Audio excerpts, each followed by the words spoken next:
the Streets to Success podcast with Frank, Jalil, and we got Come On Philly, Come On Philly, Come On Philly. Man. Come Amir, on, Philly. Yup. what's going on? What's up, man? How you feeling? Thank you for having me, man. No doubt. Appreciate you for coming, Thank man. you for pulling Making time. up. No, Yeah, for sure. most definitely. Real rap. So we typically start off with where you were raised, where you came up at, all the way up to the point of where you at now in life, the different adversities and things like that you had to overcome. Okay. You mean? So No rush. We got some time. Yeah. So if you want to break it down, like how you know. So I'm from South Philly, born and I won't even say raised. I'm gonna keep it funky. The system. I was more raised in the system than I was South Philly. South Philly was like So what do you mean by the system for the people? system I was in. It started out with the hospitals. My mom, having me being young, and then at 10 years old, that's when my first introduction into the system by the way of the mental hospitals. My mom getting me 302, not really being educated enough to really know what medication, just signing off on it because she figuring like, my 10-year-old son, wow, he need help. But it was really just my dad wasn't around. I was just an angry child. So were you diagnosed with like ADD, ADHD, I can't stuff like really that? remember, Yeah. but the thing about it was when I learned how to not take the medication, I was faking it. You feel what I'm saying? They had me diagnosed with everything, but half of the time I wasn't even taking the medication. I just knew how to change my behavior. Okay. So if I wanted to get out of a hospital, I wouldn't take the medication. I would just chill, and they would let me out. Yeah. I get in trouble again, they taking me right back in. You understand? I'm just the same, but that pattern. And I love my mom to death, but when she opened that pattern up, because I'm learning it now, what I'm going through with my son. When a child becomes adjudicated dependent, that's the system. You let the system in. Right. When you adjudicate, that means the system is now taking care of your child. So the system became my dad. I was gonna say that. So you didn't have a father figure growing up? No, my mom ain't get what was your married till I household- was what was a your teen. ha- what was She your didn't get household married like? till it was my mom. My two Brothers, brothers. yeah. She had to work at night, so we Where do taking you care of fall? each other. Where do you fall in the? I'm in the middle. Your middle The brother. older brother and the younger And brother. how was their behavior? It was typical brother stuff, but Were we they had to take like you care of too? each other. Yeah. They were wild like you too. No. I took all that. I took all that attention, and they dads wasn't there either. My youngest brother, his dad was in the beginning, and then him and my mom separated when he was like 2 years old. But for me, I took most of the attention away from them because I was the angriest. It affected me more. You feel what I'm saying? Than it affected my brothers. Like I wanted my pop. Like I'm watching everybody else with their dads, and it made me angry. I got kicked out of every South Philly school. that's what I was going to ask you. Yeah. How was school? I got kicked out of all of them. I ain't last long. Fighting. Yeah, always, always. The slightest little thing. Breaking shit. Yeah, Tantrum. I'm throwing shit at the teachers. I threw a table at the principal. You feel what I'm saying? Like all that shit at 10 years old. Bro. All for attention though, because of the lack you feel of what I'm your... saying? Yeah, because I couldn't. You figuring like when you 10, like my dad was addicted to drugs. I didn't know that then. But as I got older, I start realizing it because as I start seeing him, he never got off. He's still on to this day. But at 10 years old, you don't know what drug addiction is. You feel what I'm saying? You just know like, damn, why my dad ain't coming to get me? Now, my dad was a respected basketball player in South Philly. People knew who he was.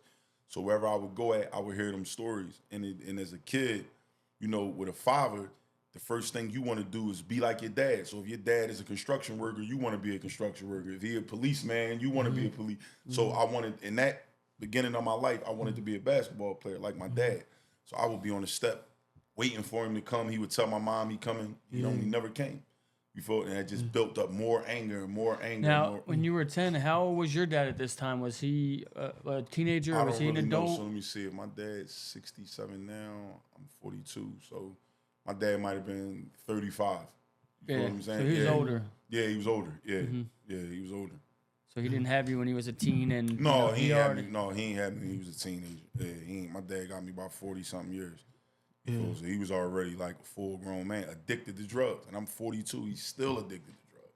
Yeah. You feel what I'm saying? That's a long time. But when you young, you don't understand that. You don't understand your dad working, none of that stuff. You just want your pop. You feel what I'm saying? That's just how it is. And that really, that could make or break any child. We men, you feel what I'm saying? Not having a father figure around, that will affect every move from the time we born until we start getting into that adolescent, teenager phase. If you don't have forget a father figure, a father, you feel what I'm saying? Because a lot of people got father figures who raised them, but for most of it, especially from the trenches, we know they not our dads.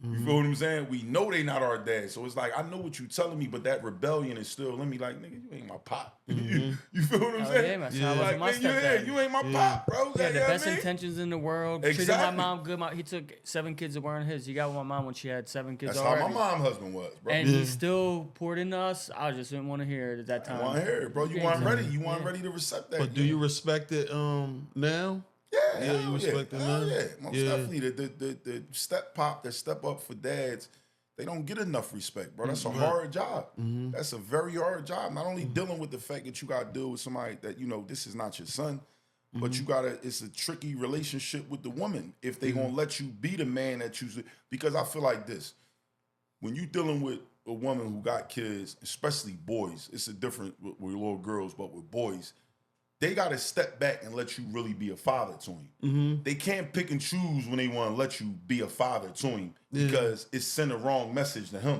Either you going to let me be his dad or this ain't going to work out. Because if I can't love him the correct way I'm supposed to love him, like my own son, he's going to know I can run to my mom because I know you're not my dad. Right. You feel what I'm saying? Facts. So you got to let go. If the girl really love you, she got to let you, especially if he don't got no father around. You feel me? She got to let you be his dad. You feel what I'm saying? Yeah. No, right. What about you, Frank? Do you look at it different now, and do you hold your stepfather like to a different level of respect for what he did? Yeah, at the time I was just like, you can't tell me what to do. You're not my dad. I didn't want to hear it. I wanted to be the man of the house. I'm the oldest boy. This is my house, not yours. And it was like just me being just from never having a father figure to begin with. Like I never had a dad in my life, to trying to have somebody that came around. Like my sisters and brother's dad died when they were both young. He was like in my life for a year. I was still a kid. So then when he came around, it was like, I never had this before and I really don't want it and I don't need it. Now that I'm going back, like, I wouldn't do it. I won't get with a girl that got 7 kids and partake in all. We were bad. We were bad, bro. I was bad. So I was smoking weed in the crib, selling drugs out the crib, everything, bro. Yeah. Talking to my mom, like talking to him, not going to school. I was bad as shit, bro. Didn't listen. Got in a fight with him, like physical. So like I don't know how he did it to this day. That's why I do everything I can for him now because I feel like a nut. Feel like a nut. I owe you for the rest of my life for real. I do, bro. but You know what I mean? He put up with that. Yeah, bro. I guess he loved my mom that much. Exactly. You feel that supersedes the fatherhood. That's a person like, you know what, damn, I love, like he said, I love your mom that much. I'm willing to put up with whatever for these kids. Right. And that transcended 2025. If a man is messing with a woman with multiple kids, he gotta love you because he don't have to deal with that. He can really go find somebody who don't have no kids. Facts. You know what I'm saying? So yeah, man. So that's how that was, and that was my introduction into the system. Well, let me ask you this, man. My fault, Frank. So, you acting out in school, in the house, all of that stuff. Did that ever transition into the streets? Where you started jumping into the streets? I wasn't. By the time I got to the streets, that calmed down because I was never a violent person. Okay. When I was a kid, that anger, it made me violent. Like it made me like angry, like breaking stuff, wanting to hurt somebody. I really wanted to hurt somebody. Right. By the time I got really into the streets, I had already had so much time in the system. Okay. I was able to now cool out. So is it safe to say you were institutionalized since you, as far as back as you can remember? Yeah, I was, bro, for a very long time. So what was your first encounterment with like incarceration? Juvenile? Juvenile. At 12 years old, we went to the dollar store and we stole some cap guns. We broke the orange part off the cap guns. We jumped in the taxi cab and just told him to drive. We ain't even rob him. We just, drive a couple blocks. We had the ski masks on. Them ski masks from the 90s that just covered the bottom. And how old was you? 12. 12? And we told him to drive. And he drove like a block and locked us in. Like, you know how the cabs can lock the doors? Yeah. He locked us in and called the cops on the walkie-talkie. We kicked the windows out of the cab, John. We went in the train. By the time we got in the train, the septic cops was already on us. By the time we got to the next stop, by the time we got up there, they was waiting for us. So, that was my first introduction. And my mom wouldn't come. My mom ain't never come get me. She would always like, y'all can keep him. My homie mom came and got us out. So, my mom, if I get booked, my mom, but she never came and got me. She was always on it to, you're going to learn. I'm leaving you in there. Because she was already taking me to the system for help. Yeah. But they would tell my mom, and it's still like that to this day. Your child can't get help until you become a criminal, and that's really the truth. It's still like that in 2025. They don't really, mental health here is not a thing. Yeah. So you gotta really, a child really has to become a criminal for them to pour the resources into him, bro. I'm telling you. Because it's too costly. Insurance ain't really covering none of that. That's why you got so many kids running around depressed. Yeah. Because until they become criminals, they ain't poor. They ain't got nothing for them, bro. I looked at like the statistics of how that changed too. Like back then, it used to be way more mental health institutions and way less state penitentiaries. Yeah. Now it's different now. It's lopsided. You know what I'm saying? Yeah, It's totally different. It's Well, like, they could man, probably just lock them all up. They could Even probably if they monetize mental. one better than the other. It They is. could probably monetize the prisons more than they can. Yeah, they can. Of course. So I mean, it's a business. Yeah, because to think about the mental health part, if it's all willingness, like with a child, the parent got to be willing to let the system get a hold of them and let the mental health stuff, but somebody got to pay for it. You feel me? So it comes down to insurance and all. When you go to jail, they pay for it already. So when you become a criminal, we got jail for you forever. Mental hospital, that's a short stint. Nobody stays in a mental hospital for years and years at a time. You're there a couple months, couple weeks, your mom can come back and get you, but jail is long term. And it's like, why help them? Why help him? If we send him to jail with no help, then he gonna keep doing the same thing for his whole life. Yeah, and that led me on a road down that system. So was bring it back, like, all right, you're on probation or whatever, you're 12 years old. I ain't getting nothing for that. I just think, they ended up phoning. I think the cab driver never came or something like that, and it ended up, and that built it up more too. Like I'm untouchable a little. Yeah. Now it's fun now. You feel what I'm saying? So you're in school, right? How was that going?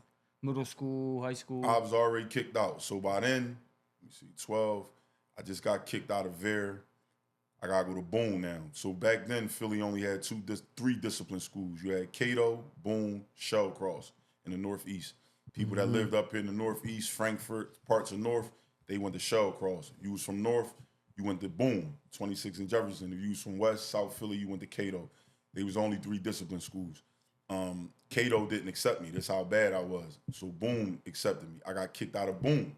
Ended up going to Shellcross. I got kicked out of all the schools. Dang. Just fighting, just doing knucklehead stuff. I would fight the teachers, I would fight the people, but being a rebel also allowed me to have so that's how I got the geographical blinders off early, because I started accumulating friends from all over the city, from being in these facilities and then going to school in other places. I would have friends in North, I would have friends in Northeast, and when I get to the juvie places, they would be there too. So a person telling me I can't be cool with somebody else from a different neighborhood, I've been off that since I was a child, because everywhere I'm at is people not from my neighborhood. So you can't tell me I can't be cool with somebody, and this is my brother. I love him to death. You can't tell me I'm not cool with him. You can't. Yeah. So that geographical stuff, it's been out my head. I never was in any place. All the friends I got from the juvenile facility, they still my homies to this day. yeah. You know what I mean? They still all my dogs. I never switched up on none of them. Where you end up at, Glen Mills? Where? Well, Glen Mills ain't accept me. A lot of the top places wouldn't accept me. I was just that bad. I did at that record time. I spent years in the Youth Study Center. Youth Study Center was a stepping ground for a lot of people. I was in there so long because so many people didn't want to accept me. And then when you get committed to the state, you become adjudicated delinquent. They commit you to the state. Now Reynolds send you to the SMSTU. He send you to the baby jails, Cornwall Heights, the serious joints. But to get to those other places, you need the mental health evaluation. So we start learning how to play the system. Act crazy, you go to a sweet place.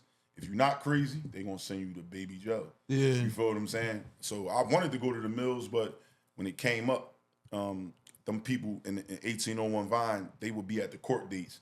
Different people that represented different juvenile places would be at the court dates, and they was like, no, we don't want him. He a maniac. We don't want him. Because I was a runner. I ran from Vision Quest. I ran from anywhere I could get my hands on run. I'm out. I'm going. I'm coming up with a plan. I remember this boy at Vision Quest, he gave me a mat. That shit led me in Gettysburg. Like, they let the bloodhounds on. Yeah, real talk. Me and my man Dot, they let the dog, Dot know this story. This is my man, he home. But they let the dogs out on us. We had to go up in the tree and just wait because somebody gave us the wrong map. We don't even know how to read a map, but the map is telling us to go this way, that way, and we just ended up in Gettysburg in the cemetery, bro. And they let the blood, we heard the dogs coming. They was getting closer and closer. We running like we slaves, bro. We don't know where we going.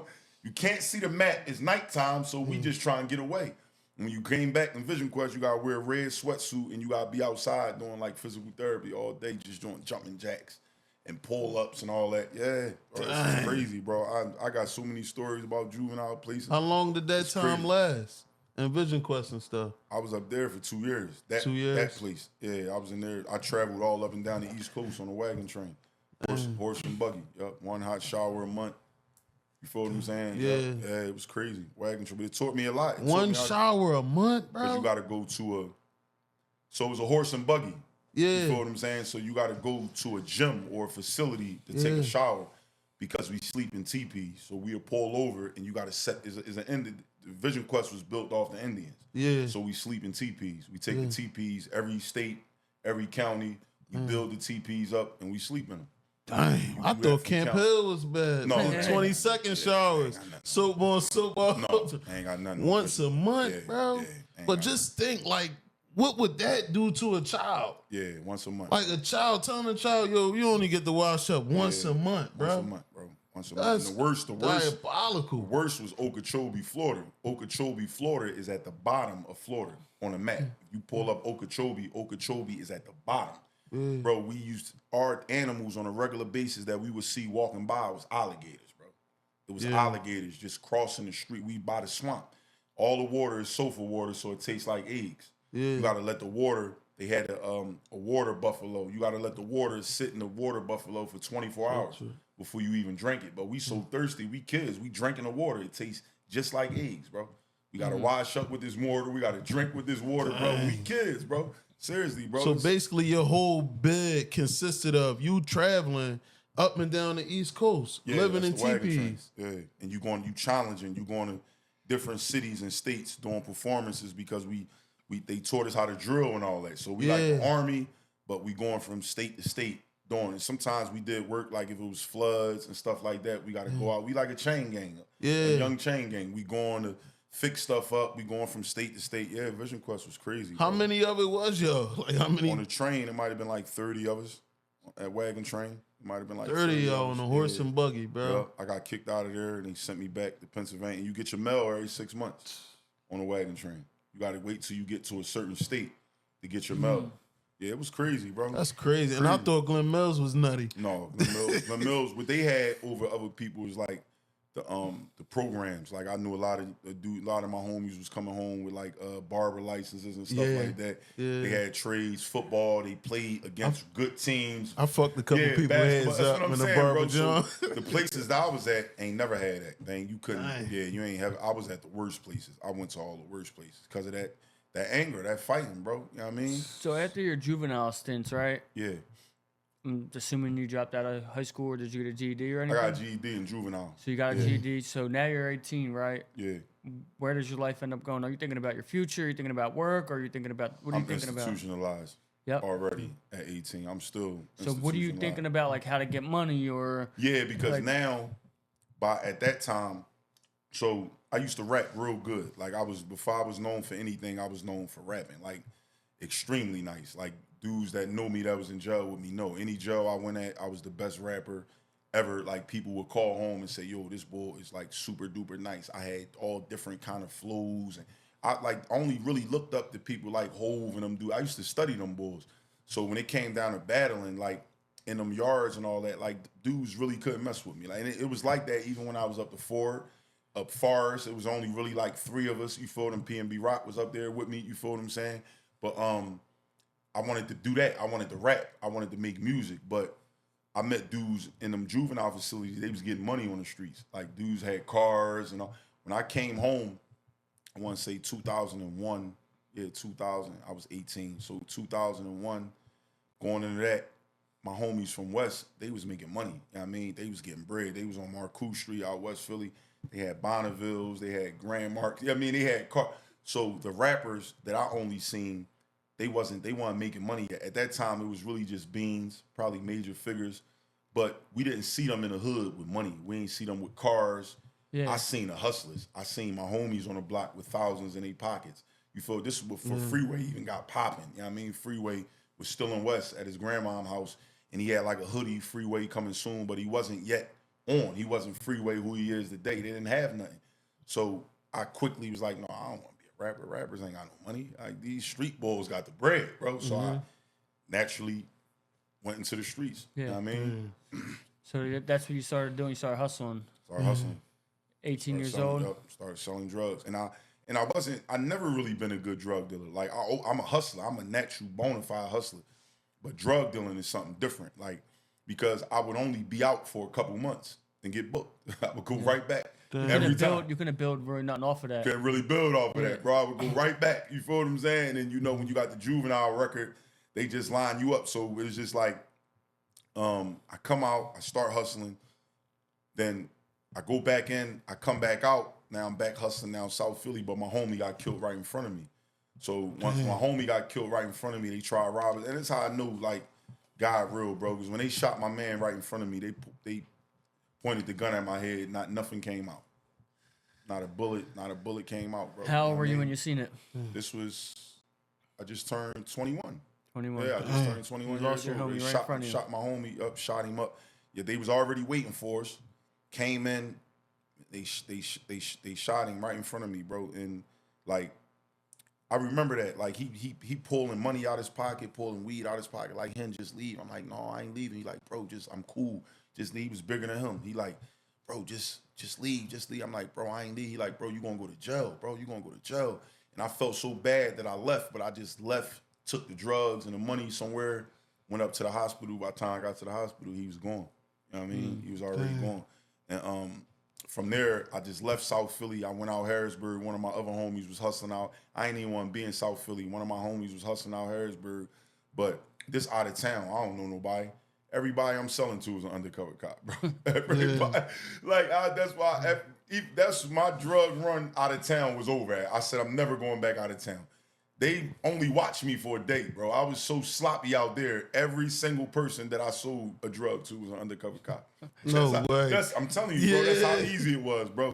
They got me just like that. But the crazy part about that was also a blessing in disguise, because I look at life like this, bro. Every piece that you got on the puzzle, it was supposed to be there. Now, I get locked up out Dauphin County. And a lot of people might think, like, Philly County is crazy. But at this time, like, no jail on State Road had nothing on Dauphin County, because in Dauphin County, the inmates run everything. It's no guards on the block. They sit in the bubble. Only thing they do is unlock the doors. The inmates run the showers. They run the food. They run if State Road was like that, it would be a dungeon. But the guards actually run the blocks, not in Dauphin County, bro. So, and they geographical. They don't like New York people. They don't like Philly people. But here's the thing about what I was just telling y'all about the being geographical part. Let me rewind it. In Vision Quest, Harrisburg is about to fight some bulls from North. But I'm cool with a couple dudes from Harrisburg, and they was outnumbered. It was only 3 of them. So I'm telling my homies in my TP, it's a South Philly TP, yo, I ain't about to let them get strolled on, because they my homies from Harrisburg. Man, that's state business. That's Harrisburg. We Philly. Oh, bro, they my homies. You dig what I'm saying? I ain't about to let them get rolled on. I go out there, you know, it's like a free fall, but I'm fighting with my homies from Harrisburg. Fast forward, I'm in Dauphin County. I'm in Run into him. One of my homies from Harrisburg, he's the big shot out there.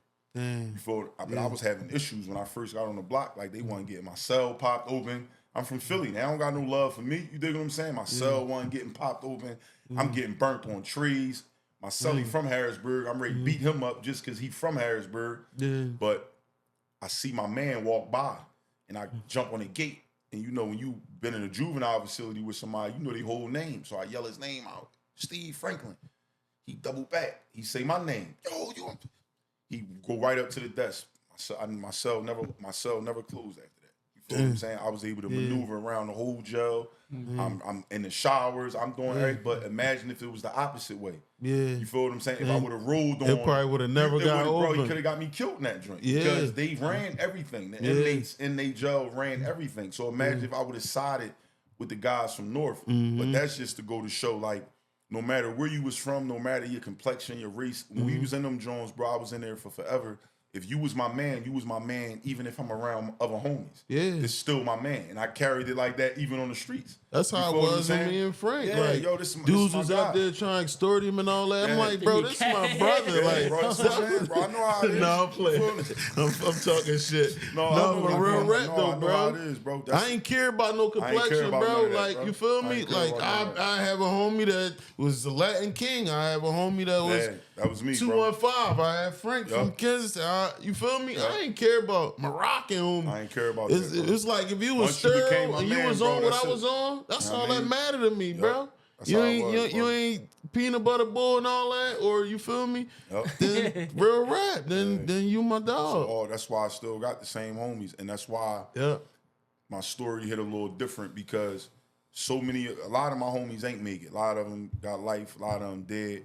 But for the ones out here, they know they had a front row seat to my whole life. Yeah, people like Haas, who was in the juvenile joint with me, to my brother Mizzo from North. Like these dudes, I knew these dudes since I was kids. Since we was pups and Vision Quest. Like, you know, just like we was lost in that system because back then, what came out with what they was doing, they had something called Cash for Kids.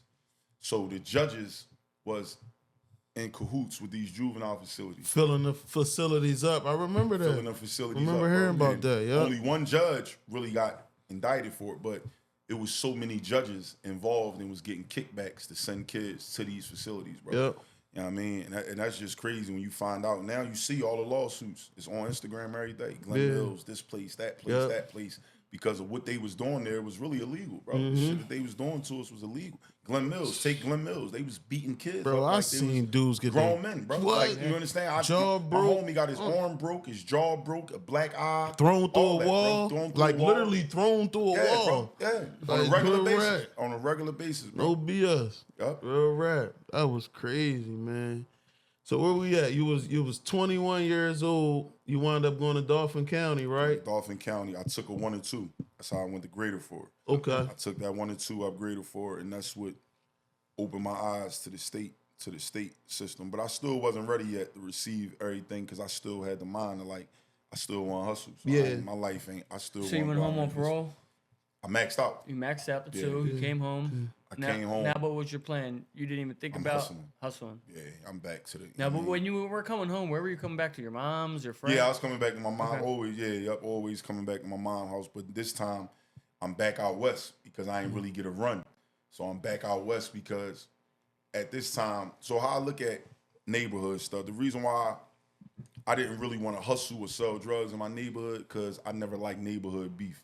I was the guy always against that. Like I didn't like people from the neighborhood beefing with each other. Like to me, that always looked nutty because it's like, yo, when you beefing with somebody from a neighborhood, it's easy to get him. Like if you and Frank grew up with each other, it's easy for y'all to kill each other because he know your mom, you know his mom, you know where he be at. So, and I seen that with the drug game, like everything else, it creates that jealousy. Y'all cool when y'all was broke, but the minute you decide to get some money, Frank jealous of you. And that jealousy turned into rage, and eventually Frank gets somebody to line you up and kill you. So I start seeing all that within my neighborhood, like the division within the neighborhood. It's like 3 neighborhoods in one neighborhood. Yeah. So I'm like, I don't never want to be the person that got to do something to a person that I love, and then I got to look his mom in the eye knowing I killed her son. Or knowing her son killed me, and he got to go look my mom in the eye. So I didn't want to be in my neighborhood selling drugs. I always came back home, but I would hustle other places. I would do my dirt in other places. You know what I mean? So I'm out west. I'm hustling out there, and then I decide to organize it. You know what I mean? So I set all the drug dealers down from this area, and I organized them, and I put them like under an umbrella. And one person got hurt, and it turned violent, and it just went crazy after that. You know what I mean? How long were you out doing that for this run? 2 years. Yeah, that's a pretty decent run at this time. 2 years. Yeah, the runs got longer. Yup, 2 years. And then I went upstate. Again? I went upstate again. I got locked up 07, but I went upstate in 08. And then I met I ain't gonna say a different kind of old heads. I'm gonna say, no, the old heads was the same. You were a different type of person. I was a different person. The old heads ain't changed because I still had old heads in Greater Ford. You started being a little bit more receptive and seeing it from a different perception. What I'm saying? I'm starting to see, things. You absolutely right. Like this shit ain't adding up. Yeah, it ain't adding up. You feel me? It ain't adding up. I just spent my whole life in this. Yeah. You feel what I'm saying? So it ain't, so now that I'm receptive, I'm able to receive it. How long were you sitting down for? Is this your longest time sitting? Yeah, that's because you're always in and out. No, this is the longest time. Yeah. Because I And what's came this up, look I had like? a 3 to 6. Got a 36. But because of my violence on the streets, they wasn't trying to let me out. Every time I came up for parole on the 3 years, you hit. they fighting on the streets because I had just beat a homicide. So they like, what's up with this homicide? Hey, yo, listen, they threw that out. I'm not going to be talking about, parole wants you to that's admit. what they do. They want you to talk want you about to it. admit the crimes that you ain't even guilty of. They charge you for it. You feel? I'm not talking. I'm guilty of what I'm here for. Yeah, but I'm not talking about nothing else. So and they were like, all right, well, 6-month hit. 6-month hit. And that 3 years, I'd accomplished so much in 3 years. They still wasn't trying to hear it. So I got out on post release. What's post release? So post release is that wasn't after. Around when it's after. If you don't make parole, you can file for post release, and you could use whatever you've done in jail, whatever accomplishments. So I published a book while I was in there. I had all the course. I doubled back on every course that they told me to do. I accomplished everything they told me to do in 3 years, and then I did it again. So it's like, what is the reason of what y'all else can really I do holding? while I'm in it? And then with the post release, you got to get letters from people in the community. So I had people, family members, write letters and all that, and they let me out like a year before I maxed out. Okay. You know what I'm saying? Yeah. I'm surprised they ain't try hitting with the what they used to say back in the day, manipulating the system. Well, they was when I seen them right before post release, they tried that. You feel what I'm saying? Like, but it still wouldn't work because it was like, what up now? I don't have to tell y'all what I've done because it's on paper what I've done. Yeah. Every program y'all asked me to do, I did that. Anything like when they was like, well, why you didn't take TC? I was never a drug addict. So you're not making me take a therapeutic community and go to a whole nother jail to take TC for say I was never a drug. Nothing in my paperwork where it says that I ever liked drugs or getting high. So I'm not taking TC. They was trying to get me to take TC. I wouldn't do it. You know what I mean? I wouldn't do it. They probably had to keep the beds full. Yeah, that's just how I go. You know what I mean? Yeah. So crazy. you got out again, mom's crib. 012, yup. 012. Now, how old are you at this time in 2012?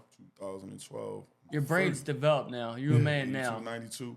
So I feel like 2002. Yeah. I feel like 30. 16 to 25, even maybe 26, 20, you still like a boy. I feel like when you're 30, that's when you're like, all right, this shit's real. I'm 30 now. But there's the thing.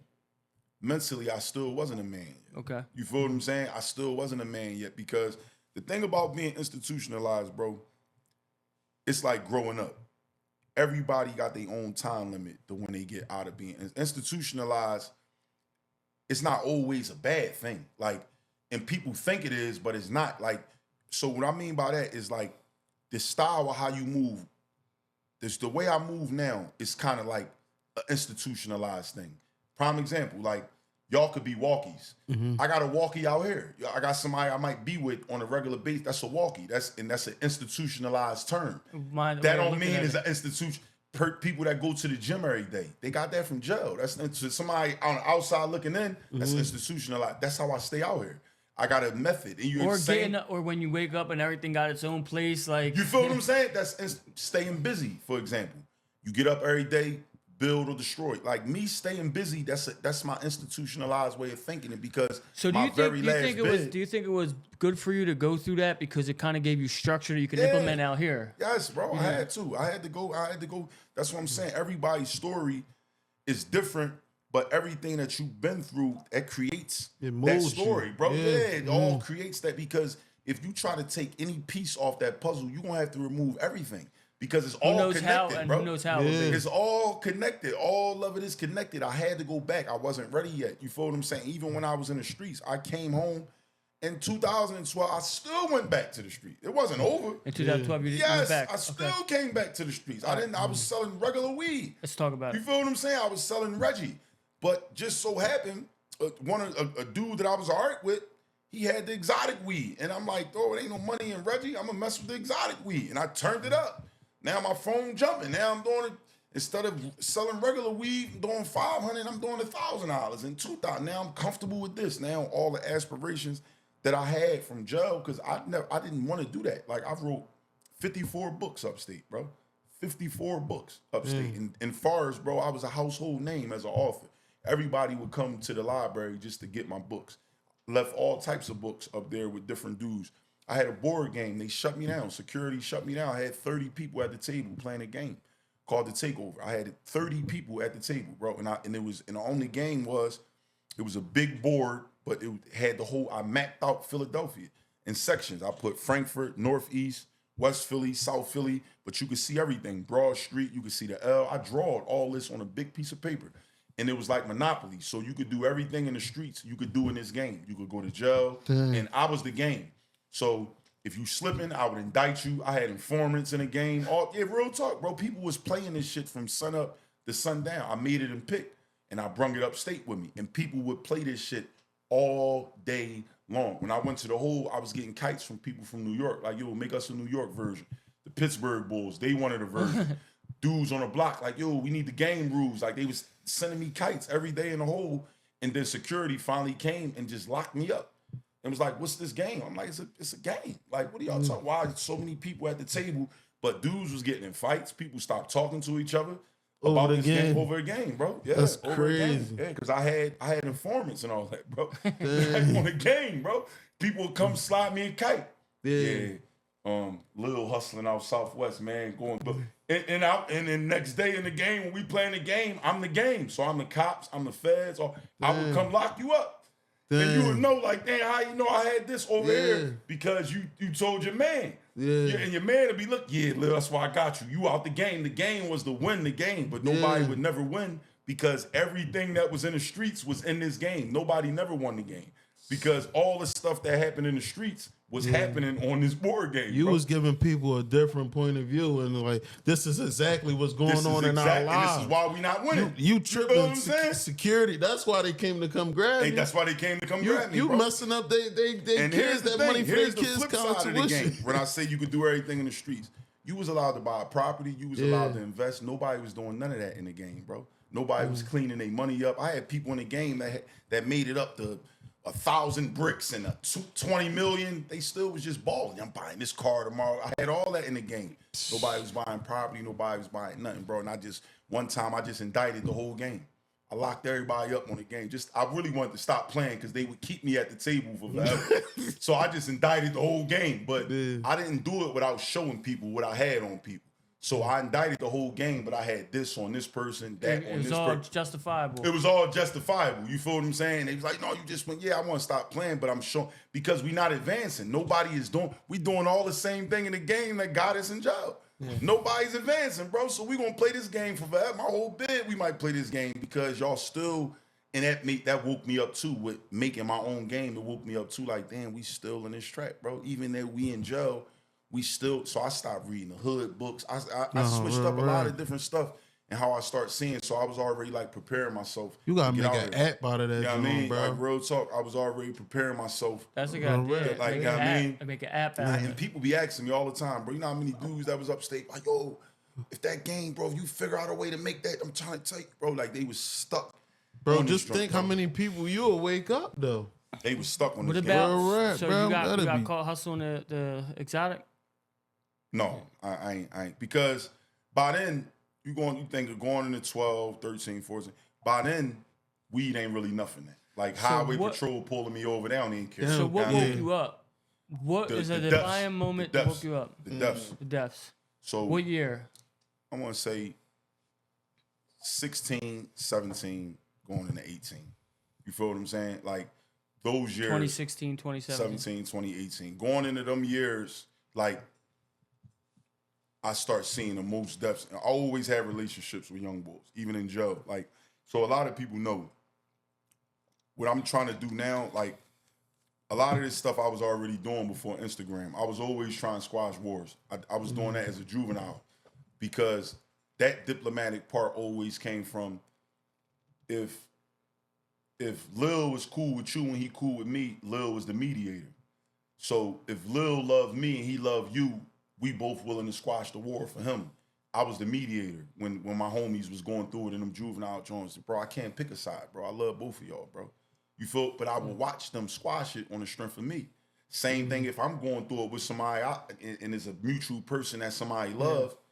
Oh, damn, we is willing to squash. So we don't really hate each other as much. What's the point, really, though?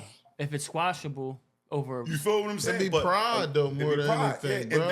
And then when you get back into your habitat, a lot of people don't carry it the way they used to carry it in jail. They get back to their habitat, they run back to their neighborhoods, they with their homies. It's like, you my man, but you ain't my man like the way we was up there. I was never like that. My homies was my homies as soon as I hit the streets. I'm calling Lil up, I'm calling Frank up. What's up? Y'all still my brothers. You feel what I'm saying? A lot of people wasn't doing that. They run right back into their habitat with their homies, and that's just how it is. But those deaths, for me, it was the deaths, bro. I kept seeing so many young boys getting killed, and eventually, and I'm supplying them with the weed, but eventually I'm gonna have to pick a side. I can't, you feel? I can't play all these sides. I can't. It's not our era. I can't love everybody. Eventually, somebody somewhere is gonna make me pick a side, and or think you backdoor them. I'm backdooring them. So it's either them or me, and I don't want to put myself in those shoes. And then I really just start looking at it like, yo, it got to be something more. You feel what I'm saying? Like, it got to be something more than this. Like, we just here to go to jail and die. So that's when, like, my life really start reflecting. And, like, you know what I mean? So, like, few questions. When was the last time you was in jail? That's all the way back then. 17. 2017. Yep. 2017. So, when did the light bulb went off in 2017? You saying? No, it ain't go off. It ain't go off yet. When I came back out, because that was just like a minor weed case. But when I came back out, like I said, it was one too many deaths. I'm going to 2 or 3 janazas a week, 2 or 3 funerals a week. I'm going to these places every week, and it's just hitting me, bro. Like, I just was with this young boy. You feel what I'm saying? He gone, bro, and he a baby. You feel what I'm saying? So that all that shit just, it started weighing on me, bro, and it felt like every death was getting closer. It felt like the next time is going to be me. You feel? My last young boy, I just left him. I just gave him a half a pound of weed. By the time I got to the corner, he was already gone. I didn't even know until I got to Jersey. And, you know, at this time, everybody was looking at the, what's that, Citizens Act. Yeah. And it came on my girl's Citizens Act, that right where I just left at, somebody got killed. And because I already know what he did to somebody else, I knew it was him. I had a feeling in my heart, like, they got him. You know what I mean? Because I just knew how he was living. And I had these talks with so many different young boys that I know that was caught up in it. And it's like, I see it in their eyes. They feel like they had no way out. Like, we got to be in this shit. You know what I mean? You know what's crazy though? So you was done after that? Yeah. Streets. Yeah. Oh yeah. I was out. I was done. I mean. Yeah. No, I was just gonna say. Then you know what's crazy is like you could be preaching to the youngins, right? And they probably bed a little bit. You mean? But then every single time, every youngin that I preach to, like, bro, put them guns down.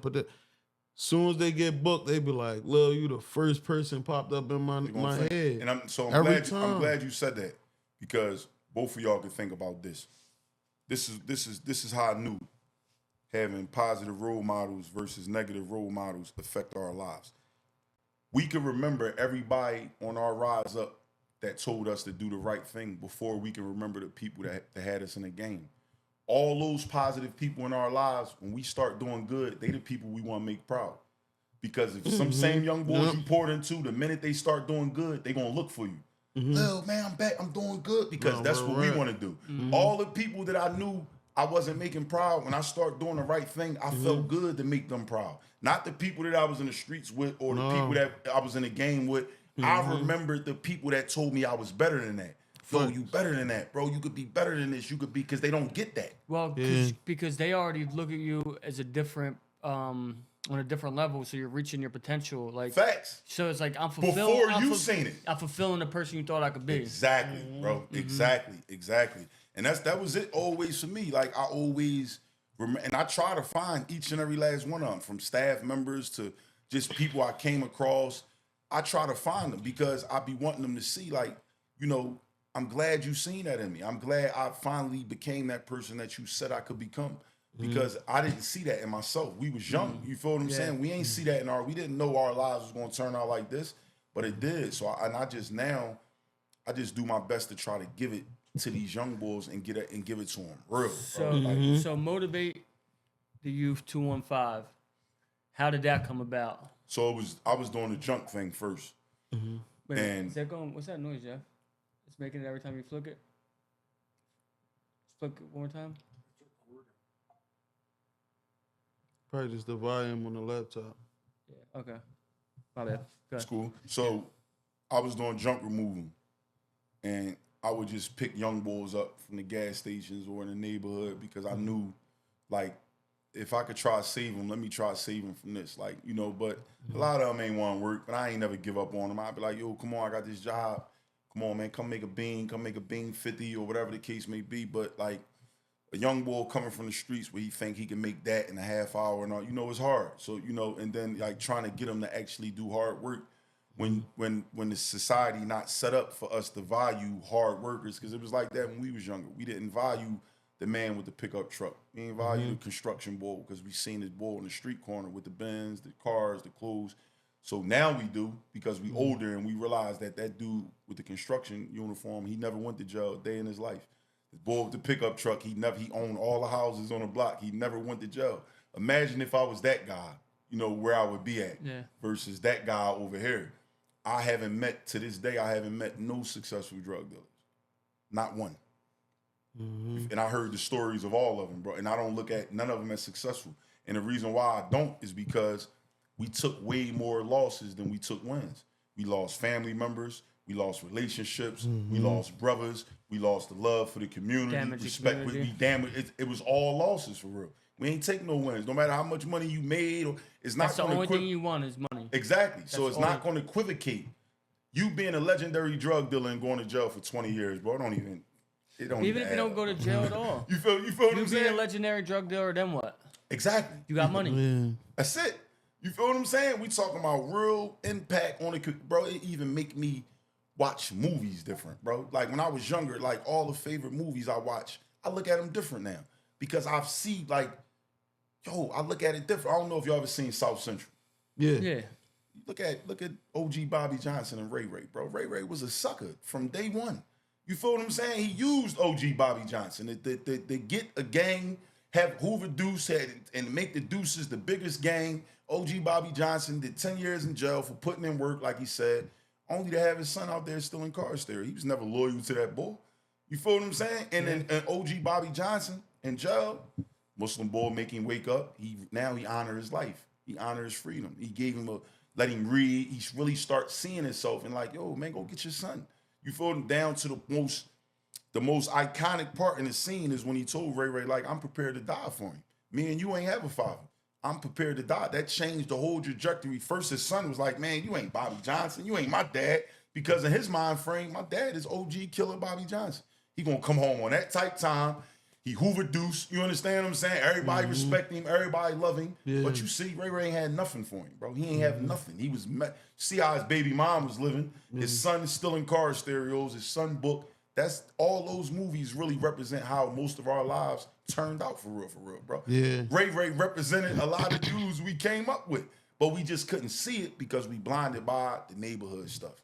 It's the neighborhood. We from the same block. We from 30th Street. We from 24th Street. We from this block, and you get so caught up in that where you believe that it's nothing bigger than your block. It's nothing bigger than that. But it's like the streets. The lying part about that is what. You tell me what honor is it in the streets? It's the streets.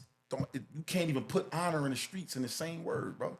Because when you hear the saying, "There's no honor amongst thieves," bro, that's what you doing in the streets. You a thief because all you doing is taking. Ain't no street person giving nothing, bro. I don't care about how many turkeys you give away.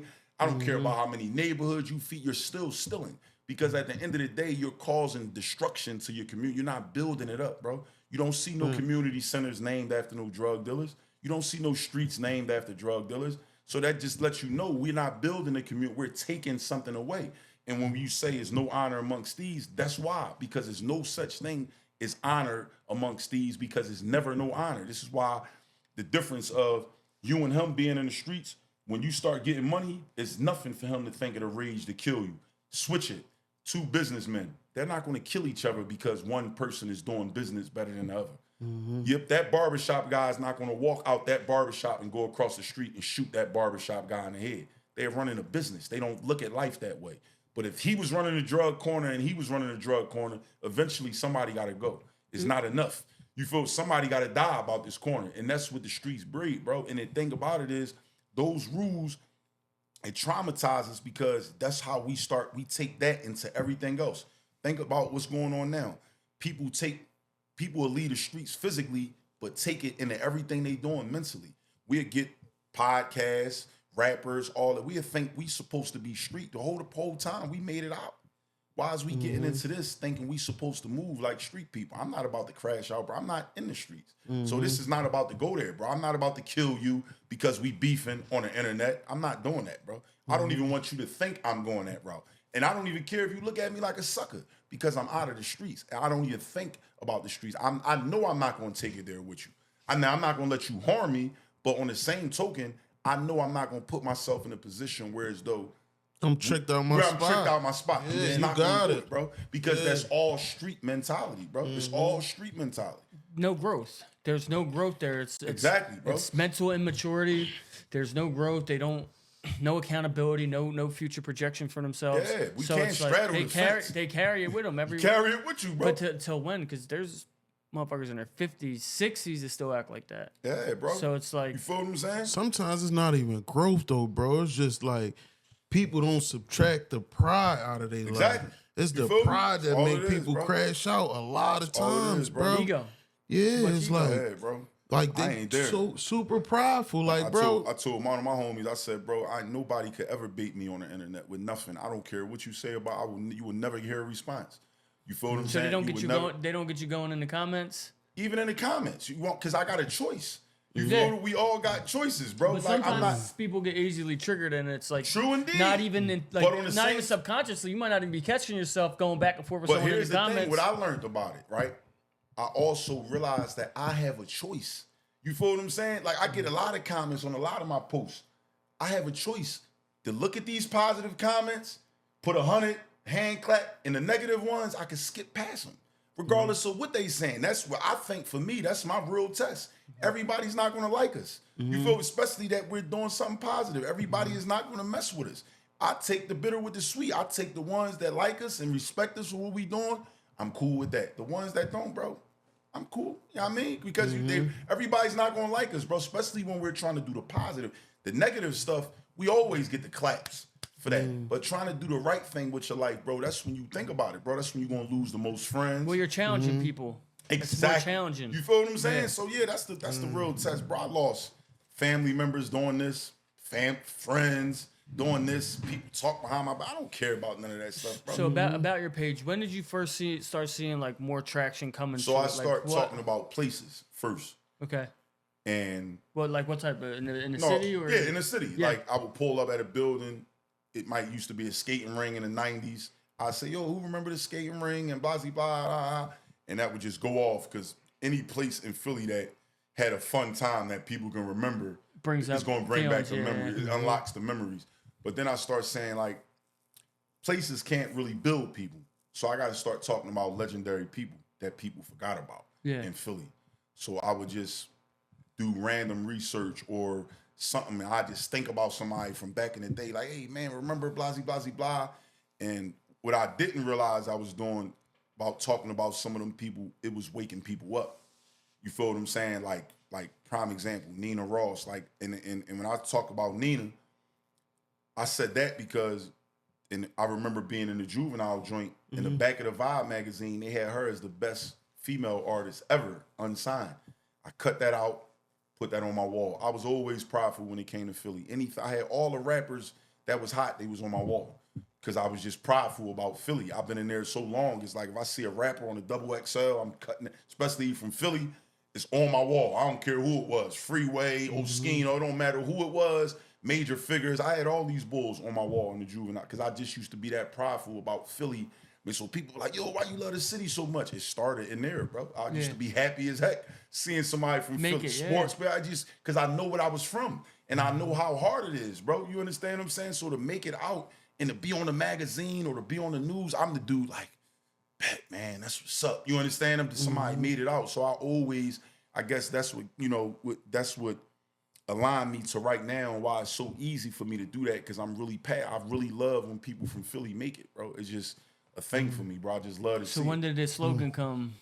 That came like by accident. I just said it one time. No, facts. You feel That's what I'm how saying? it I be. just said it, and then I just start saying it more, and I didn't even realize what I was saying.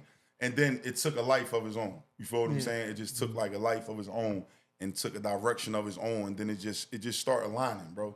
And the more people I start waking up, the more I start getting in rooms and people just like start calling me, reaching out and stuff like that. But it's built off of unity. It's built off of love. It's built off of peace and positivity, and like, how could we bridge it back together? Like, how could we not see each other for this, and this invisible line of South Philly versus North and Germantown versus Frankfurt, and like, no, what about we just start seeing us from Philly? So I got something for you. Yeah. With you not being geographic, like you said, right? Yeah. You're not geo. With your name being Motivate the Youth 215, Yeah. that's Philly, right? Yeah. With you saying, come on Philly, come on Philly, come on Philly, how's your message going to reach more people around the world? Because, like, you're limiting yourself to Philly right now. I'm ready to tell you. Okay, so you're limited to Philly right now. Yep. How do you plan on, if you do even want to, scale to, like, there's a lot of trouble cities. It ain't just Philly. Facts. I know you want to start in your own backyard. Facts. But, what is the goal, and do you plan on even... It's as simple as me starting another page. Okay. This Motivate Youth 215 is for Philadelphia. Yeah. I'm building that for Philadelphia. I'm building that to show Philadelphia. If people want to take Philly to the world, I want to bring the world to Philly. I want to be the person that, if a big celebrity come here, I want to be able to call Lil and say, yo, y'all I want such and such to come do a podcast with y'all. I want to be that person that don't block nobody for nobody blessings. I want to be connected with the smaller person to be like, yo, I respect what homeboy doing over there. Let me get him on your joint. You know what I mean? I want to be that page. I just opened up this store. Can you exactly. swing by? Exactly, bro. Yeah. And when them people come to the city, I want to show them the real, I call it the real Philadelphia. I want to be able to show that lady that been making pasta salad out her back house for 20 years, but everybody knows who she is. And because she don't got a heavy Instagram following, people really don't want to give her the props. But I tasted it. I'm telling you, this is the best seafood salad I ever had in my life. So a big celebrity come to Philly, we pulling up at her house. And they might get behind their sponsor, give her a deal. Exactly, because that's all it take. Yep. And that's why I always say the biggest feat we got on social media is collaboration. Because he could have just came home from jail. He don't have no followers, but I got 80,000. You got however many thousand you got. We can get him popping just like this. You feel what I'm saying? He want to sell T-shirts. We can get him jumping today. All I got to do is pull up on Lil. Come on, Philly. My man selling T-shirts is up from him. You feel what I'm saying? So if all of us, if I got 15 people like me doing the same thing, bro, we can't be stopped. Because we're going to always think about the next person. You remind me of Love Money. Okay, that's my man. I didn't know him when I did a story on him. I just I love what he was doing. He like that though. And me and him tight with each other. We always putting stuff up or whatever. He was on the pod. Yeah. I seen that. I shared it and all that because that was dope. But that's what I said. Like, and the thing is, so I'm glad you brought him up. Think about it. Nobody bigs really from the city really pumps him. You feel me? But he's outworking everybody. On paper. And on social media, he's outworking everybody. It's not and I'm going on a record to say that bull is outworking his back every clothing designer in the city of Philadelphia. He's outworking them. He's doing all this from his by crib, himself, sun up to sundown, baby in his hand. You understand what I'm saying? And not only that, he's not holding no information. He's showing you where to go get it. He's showing you how to go do it. He's every A to Z. So it's you can go if you want to be a fashion designer. You can't be a hater. You can go to. You can't hate on him. You feel what I'm saying? How can you hate on him? So and that's why the last one of the posts I did, I sent it like the Fat Joe. Y'all both Puerto Rican. Yo, you mess with Philly like that. Yo, I love money, man. He big in Philadelphia. Come to Philadelphia. You know, I'm intentional with posts, bro. I add people names and I don't care how they feel or nothing. I add the names because all it takes is for somebody that's related to them to see that. You feel when he put the Dapper Dan post, I went and did a story. He was trying to reach Dapper Dan. I'm going to do a story right behind him. You dig what I'm saying? I'm right behind him with the story. You feel it? And I ain't even know him. I still haven't met him to this day, bro. Still haven't met him. Plotty? You feel him? I still haven't met him. But we lock. That's how I am with people, bro. Once we lock in, I don't care. Just we lock. He's busy. I'm busy. We gonna run into each other when we run into each other. But when we do, we know it's all love. So that's what I want to show people. Like, bro, you don't have to. I don't have to know Lil to see him doing good. I don't know all them boys that Lil be with when they up there doing their stuff. But I see it's a good thing. I'm putting it up. Because I feel like that's what we supposed to do. Pay it forward. Show what people doing, bro. I don't care. The page is not mine. It's not owned by me. It's owned by Instagram, bro. And Facebook owns that. Mark Zuckerberg owns that.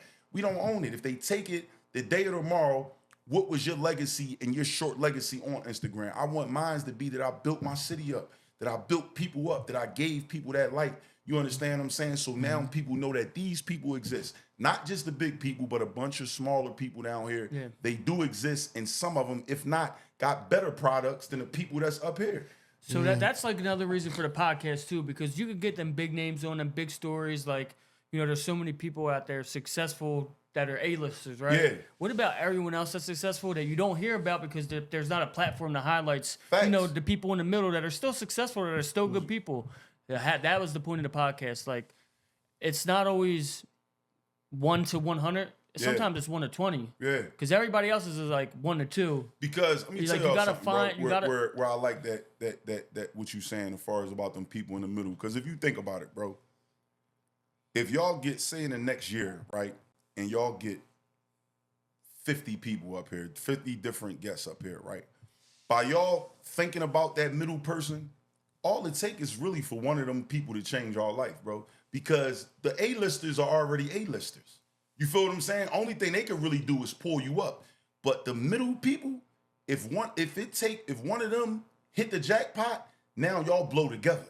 Because they're gonna remember, damn, all these podcasts that was running around Streets to Success was the first people that gave me that shine.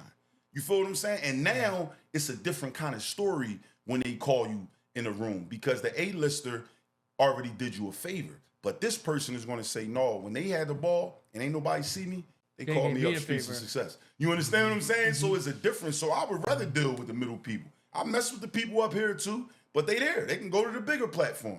But for me, it's these people down here, because I know what it's like for those people at this level not to have a voice. We know what it's like for them not to have a voice. You got a dope product, and it's like, I want to get on them big platforms, but I can't. What do I do? And it's stressing you out. Now you discouraged. You don't want to do it no more. But if somebody gave you a voice, you feel that's all it really took. If somebody validated you and gave you that voice. You feel heard a little bit more. You build a little bit of confidence. Your momentum starts to grow. All that, bro. And it's like, oh, I did good on that, and I'm going to try to get on another interview. Exactly, bro. And that's what it builds, bro. And as long as we keep on continuing to build each other up, bro, long as we can say, that's why I love when you be doing the talking, when you say your stuff on Instagram, bro, when Don Lean that just came home, when he talk, the more of people be like, man, I don't know why these boys, man, no. The more of us talking, especially when we've been through stuff, bro, the more we share our story, bro, we saving lives we don't even know we saving, bro. No, facts. I get DMs about that every We day, saving bro. lives. They stopped in the traffic. Remember bro. the girl at the gas station? When Yeah. he was on the phone You with feel me? Yeah, And then the for thing real, about bro. it is, when you say that stuff, right,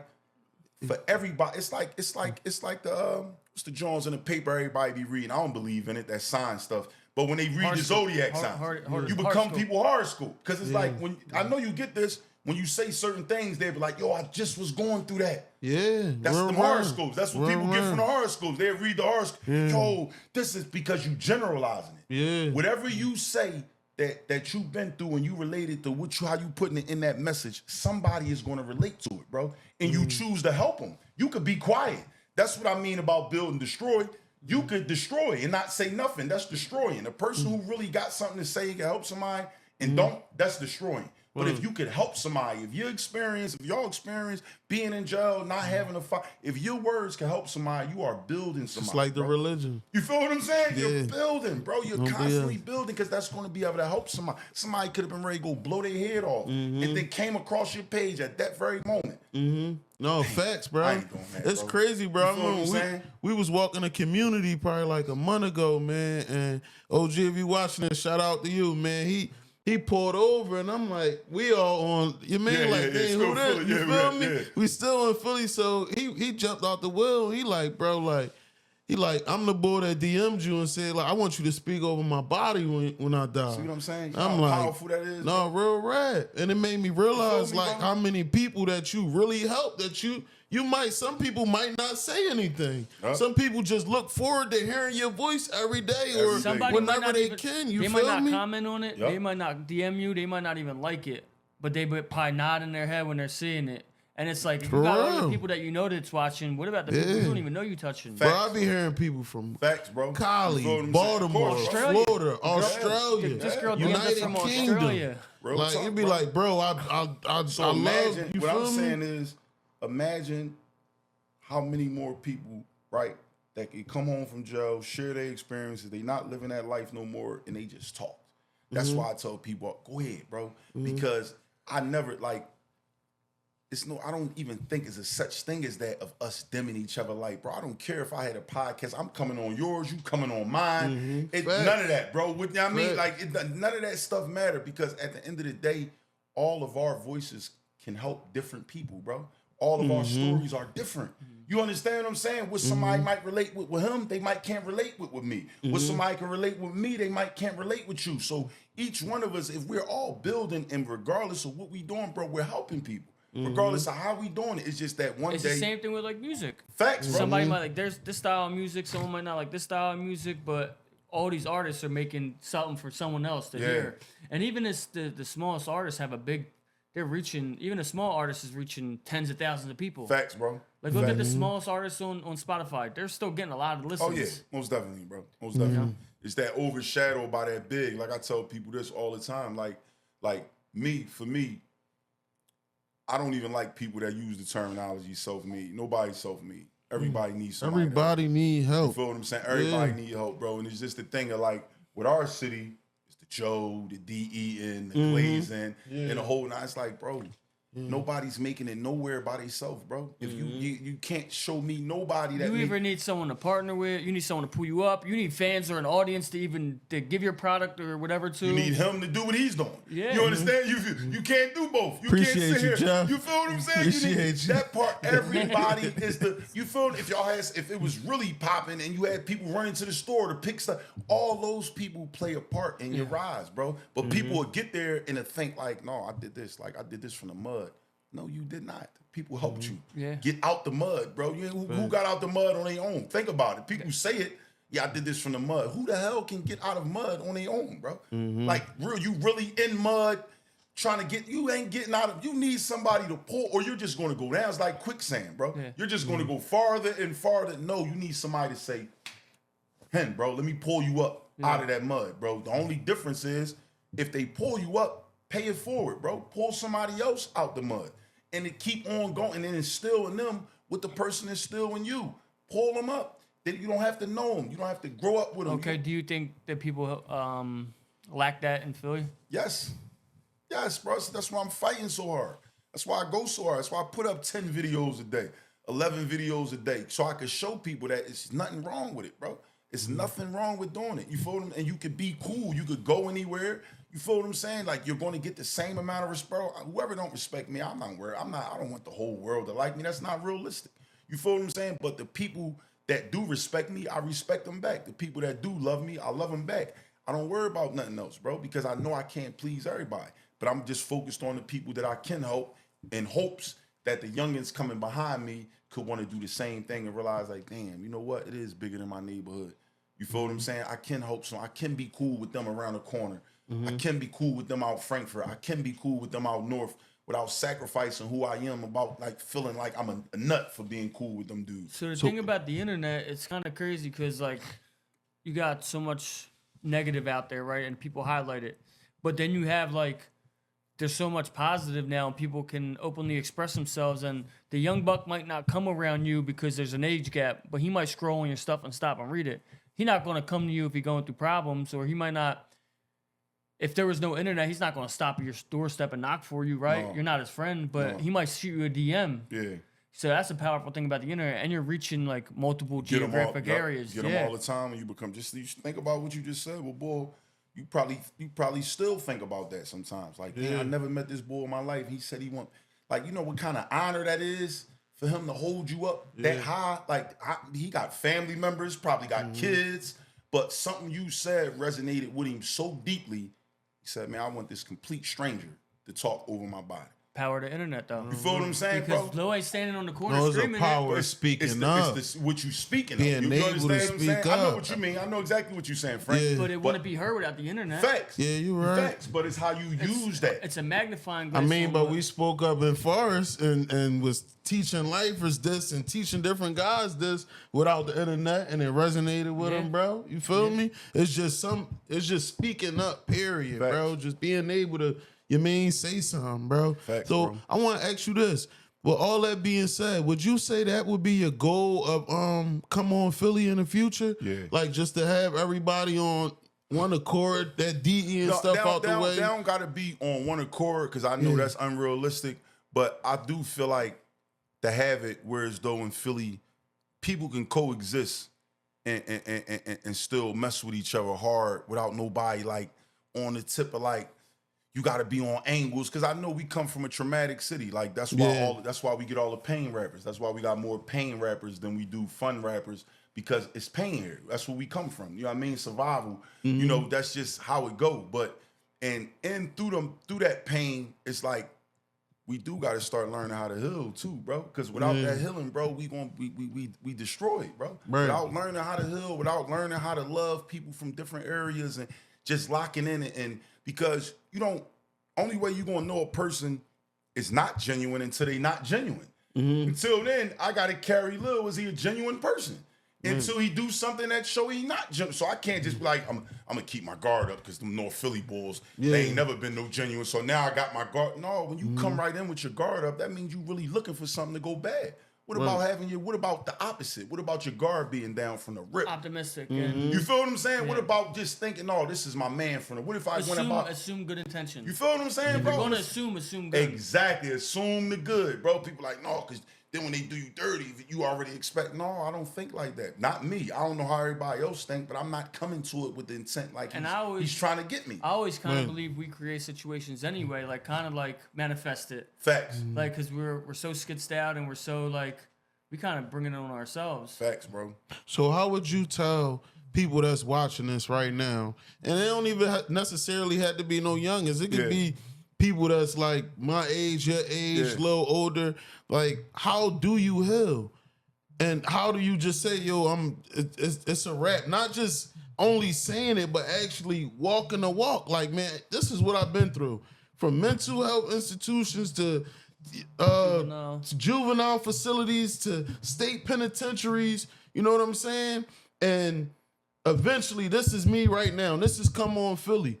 How do you heal for people that need that help? What would you tell them? Like a good John, bro. Like you feel me? From the heart. Don't. For me, I'm gonna keep it funky, bro. This and I would say this to anybody is, don't be afraid to become the person you know you always should have been, bro. Like, that's the bottom line, bro. You know you shouldn't have been no drug dealer. You know you shouldn't have been no killer. Right. That person that you know you should have been, it was always there. Become that person. Because when you turn that person on, bro, ain't gonna turn it off. I promise you that. You're gonna use everything that you've been through, then you're gonna use that. You feel like you this person right now, Lil, you can't even see the streets. Right. You feel me? You know for a fact, nothing that y'all do or say is gonna make me turn back to the streets. I don't care if you going to war with somebody. I don't care if somebody slapped you in your face, bro. You are on your own. I have a family. I have kids. I'm not that person. I don't care what you think about me. I don't care what you call me. This is who I am, bro. You feel what I'm saying? And you gotta be able to look that devil in the face. You gotta be able to look that lion in the face, and whatever consequence come along with that, that's just what it is. But I'm not that person. That person is gone, bro. I'm not. I didn't bury him. I'm not digging him back up. That person is completely dead. I am not that person. I'm not going that route. And when you step into that purpose, bro, that's it. You're gonna become powerful. The sky gonna open up for you, bro. And that's the healing part. Because healing is lifetime. You don't just heal completely. Right. That's a lifetime thing. Because of the trauma we've been, bro. That's always a working. So it ain't like you just completely healed. No, bro. That trauma's still there. Like you said, them triggers still there and them comments and all that. But on the same token, like with those comments, I think about them myself. When I look at them comments, I think about the response. How would I respond to this? If I know that door might open to some street stuff, I'm cool. I ain't gonna respond to that. So if I can't really respond to a negative with a positive, then I know it's gonna open the door for something else. So I won't respond at all. But if somebody say something nutty, man, streets of success, y'all some corny dudes. Thank you for watching, bro. Have a good day. No, facts. I took the power away from him. You feel what I'm saying? Because the response that he want, he ain't getting. He try to play There's no more puppet master. dialogue after that. Yeah, you absolutely. Said we nutty dudes. Thank you for watching. That let me know you tuned in. Thank you for watching, homie. It's the end of the discussion. He probably never come back to my page again because he ain't get what he thought he was going to get from me. You feel what I'm saying? And that's how I turn it off, bro, because I'm not that person that you trying to pull. I'm not him. You feel what I'm saying? Basically, you're saying become the person you were always supposed to become, not the person that the streets wanted you to be, or that you thought you had to be for the streets. Exactly, bro. And if people don't respect it, then they really don't have the love that they're saying that they have for you. You feel what I'm saying? They How gotta could your respect homie it. not respect you coming home Frank, doing good, having your own business, having a podcast. How could anybody that's seen what you went through in the streets, in the system, how could they not respect that? If you don't, like Jay said, if you can't respect that, your whole perspective is wet. You feel what I'm saying? If you can't respect that, then bro, I'm sorry, I don't need to be around you. You feel what I'm saying? I don't even need, I'm so locked into who I am. My homies, even that's in the streets, would never talk to me about the streets. We don't talk about that. We talk about kids, we talk about life. Bro, I'm proud of you. That's the end of our conversation. It's never about, bro, I'm trying to make this play or I got to go do this because they know I'm not him. That's not even, and I got homies in the streets. Don't get it messed up. And I love them dudes to death. My conversation to them is always about, bro, you better than that. Now I'm trying to build them up, bro, before it becomes too late. Bro, you better than that, bro. You a leader, bro. Like, come on, man. You've been running your neighborhood for years. You turn that over into a business, bro. You know what you can accomplish. I'm trying to tell them before it's too late. So I'm trying to be them role models to my homies that's still in it that we had. So like, bro, no, you know, we've been doing this forever, bro. Come on, bro. We older now, bro. You really want to be running around all day long? All it takes is one mistake, one phone call, person set you up, kill you. I'm constantly giving them that. You feel what I'm saying? Because that's a reality.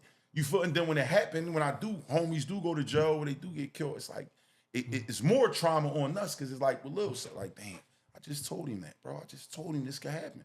I'm going to the trial, I'm watching, like, I'm looking at certain homies, they using Instagram against them, and it's like, bro, I told you don't put that stuff up, bro. I told you don't be doing that on the internet. I told you. And it's reminding me of when I was younger and people telling me, I told you.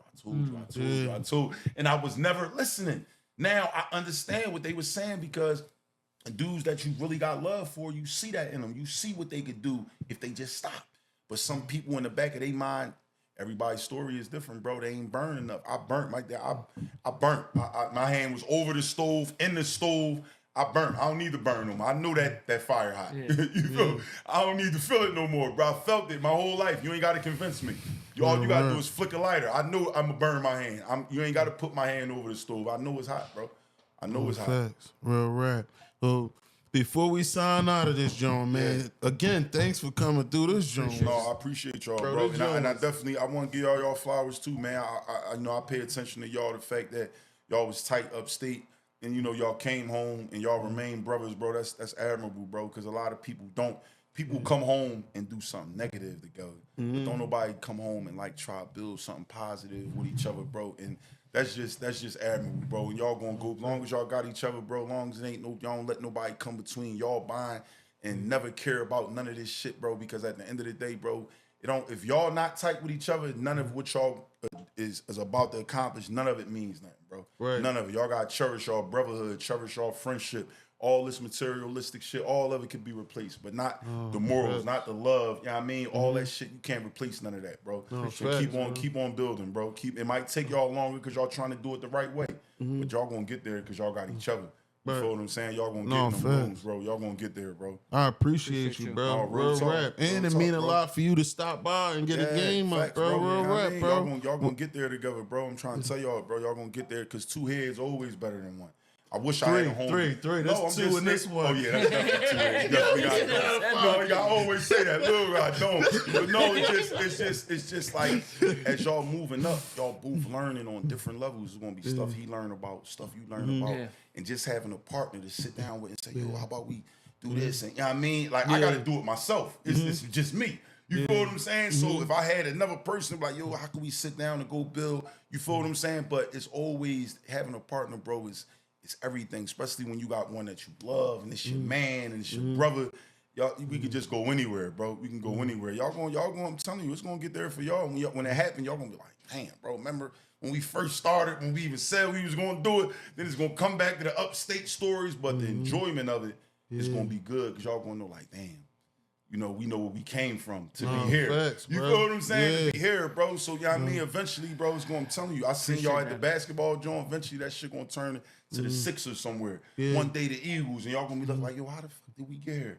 It's going to be because of the relationships y'all built, bro. The relationships, them Jones is always worth more than money, bro. Them relationships, money can't buy those, bro. Getting in them rooms with certain people, that's just all relationships. They don't got nothing to do with status. They don't got nothing to do with money. You stay solid with people, they gonna get you in them rooms. And the right people is gonna pay it forward. Everybody not. That's just the reality. Everybody that blow up in Philly not gonna reach back. That's just a reality I know. But it's gonna be the right person that reach back. It's gonna be the person that's meaningful to y'all Right. that made that phone call out of nowhere, and it's gonna be like, damn, he did that for us because he mentioned you to somebody. You feel what I'm saying? He said something about you to somebody, and they like, yo, he did that for you. So yeah, it's gonna come for y'all, bro.